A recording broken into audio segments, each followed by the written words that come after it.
I was told going in-house as an NQ would be a mistake. I did it anyway, and it ended up being one of the most useful decisions I made as a lawyer.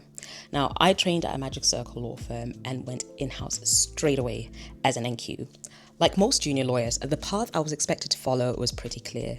Stay in private practice, build credibility, and put in the years. Then, and only then, consider going in-house. That's the conventional path, and it's not wrong for a lot of people.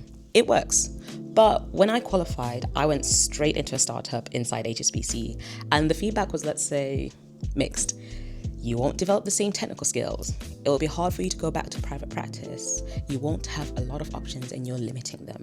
Here's what's happening underneath that advice though. Most of it isn't really about you. It's about a model built on a specific version of prestige. And that model has very little room for people who do things in a different order or a different way. Going in-house though accelerated my development more than anything else in my career, because suddenly I wasn't just advising lawyers.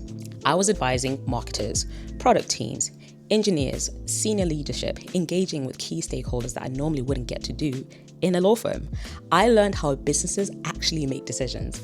I learned that nobody wants a 20-page memo, or it depends. I learned to communicate risk in plain English to people who didn't necessarily care about the law, but cared about the outcome and a clear direction of what they could or couldn't do for the problems that they were bringing to the legal team.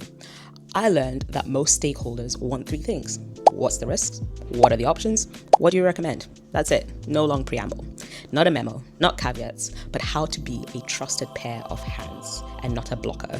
Those skills would have probably taken me longer to develop in private practice, but I had them early and they've stayed with me. I also learned something else. A lot of career advice is based on averages, not on you. And what do I mean by that?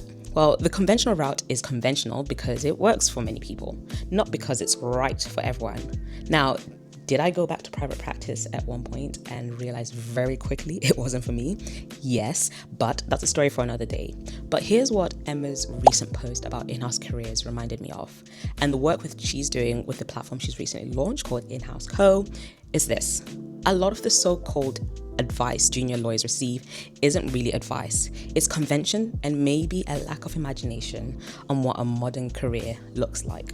Now more than ever, there are multiple ways to build a legal career. The one that gets the most airtime isn't always the one that's right for you. Take me, for example. I built a legal tech career over the last decade before it was a thing. Very fetch.